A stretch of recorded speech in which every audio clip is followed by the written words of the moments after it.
The child was born in 1769 in an uncertain and transitional world of the rugged and politically unstable Mediterranean island of Corsica. The name of his father was Napoleon Bonaparte. Corsica was very recent a client of France, and its inhabitants were inhabited by an uneasy feeling of resurgence and displacement. This atmosphere of tension, identity crisis, and silent resistance would significantly mark the young boy who would go on to conquer Europe. Napoleon was born in a minor noble family, who had respect and title, though poor in wealth and influence. His father Carlo Bonaparte knew that in the new system of France, education and military service provided one of the possible paths to power. Napoleon left his motherland at a tender age of 9 and went to mainland France, a land that was not quite comfortable with him. He stood out at the military school of Brienne-le-Château. He was socially isolated, ridiculed by his Corsican accent, and withdrawn in his heart. But this seclusion toughened him. He withdrew into himself, fed on books on history and ancient empires and mathematics and geography, building up in mind a scheme of grandeur, which was supported by discipline and confidence in fate. Napoleon went on to pursue his schooling in the École Militaire in Paris, where he majored in artillery. In contrast to the conservative branches of traditional power, which were dominated by aristocracy, intellect, calculation, and technical mastery were rewarded by artillery. Napoleon excelled.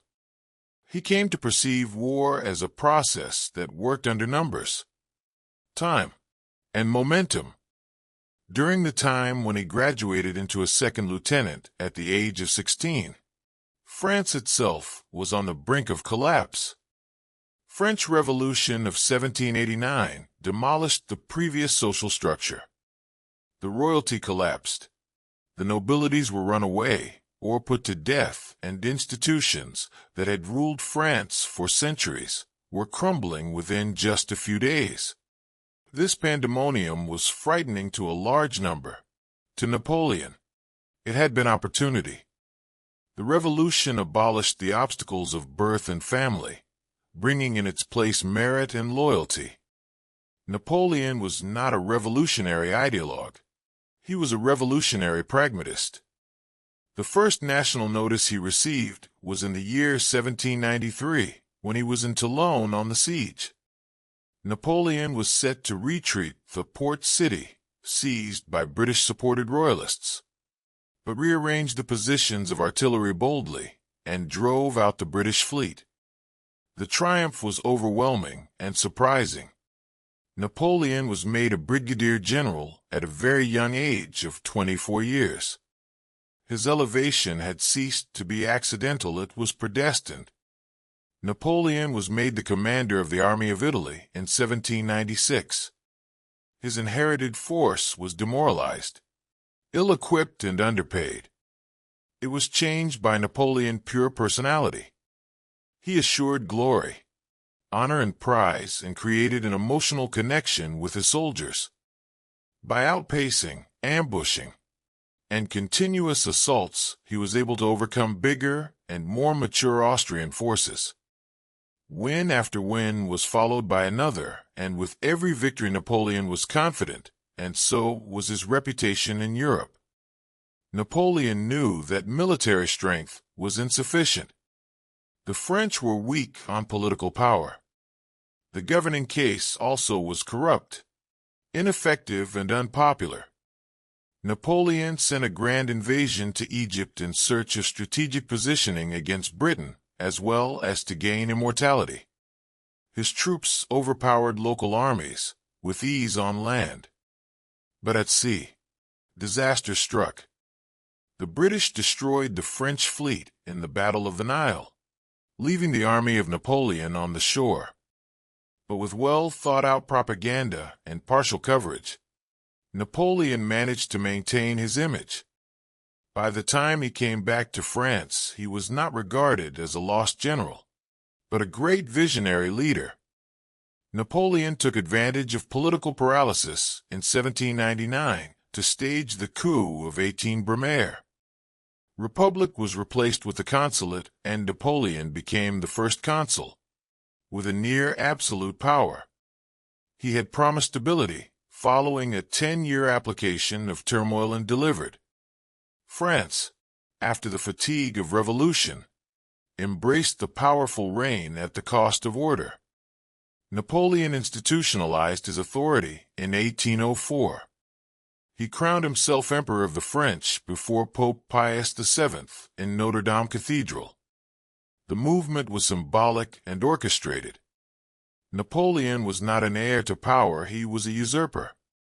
He based his power on success, victory, and strength. Napoleon as the emperor turned out to be not only a conqueror, but also a reformer. The Napoleonic Code was a compilation of the disjointed French legal system. The feudal privileges were abolished and equality before the law was implemented. Careers were now available to talent. Property rights were ensured and bureaucracy was simplified. The guiding principle of restructuring education, taxation, and infrastructure was efficiency. These reforms would live longer than the empire. It was on the battlefield that Napoleon attained his genius. In the year 1805, he orchestrated one of the greatest victories in history at Austerlitz, when he was able to overcome the coalition of the Russian and the Austrian armies by outwitting, timing, and maneuvering. Europe stood in awe. Empires trembled. Monarchs fell. Napoleon reformed the continent as his brothers ascended to the thrones of the conquered countries. But despotism had given rise to opposition. In Spain, there was a bloody guerrilla fighting which exhausted French resources and morale. The fantasy of complete domination started to break. Next followed the greatest gamble of Napoleon, the invasion of Russia in 1812. Propelling far into enemy country, Napoleon seized Moscow only to discover it empty and on fire. The Grande Armée was destroyed by the Russian winter, starvation, disease, and the constant harassment. What came back was no army anymore. It was the sign of failure. The legend of invincibility of Napoleon failed. Previously existing allies became his enemies. The European armies marched towards France. Paris capitulated, and Napoleon vacated the throne in the year 1814. He was sent into exile in the small Mediterranean island of Elba, an island where he was a ruler turned prisoner. But history presented one last book. Napoleon fled Elba and went back to France in 1815. Soldiers rose to him of their own accord. The individuals were found to be indecisive but obeyed. During a period of 100 days, the empire returned. It came to an end in Waterloo when British and Prussian forces dealt one final and irreparable blow to the enemy.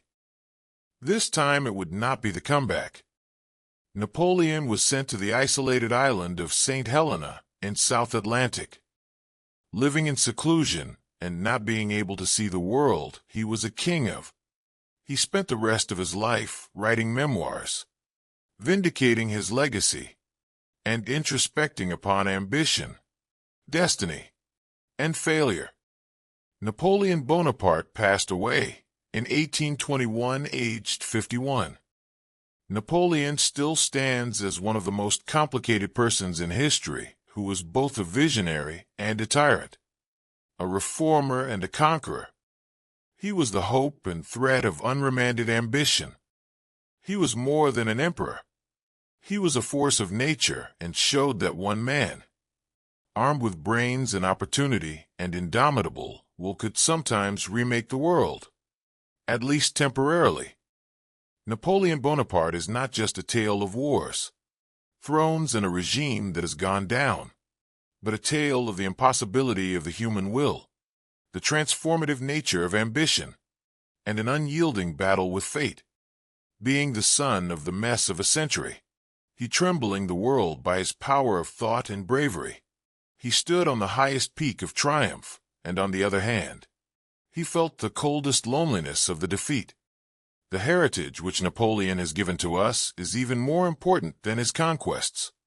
He is an eternal reminder of what willpower can accomplish and what it will call when industry is not restrained.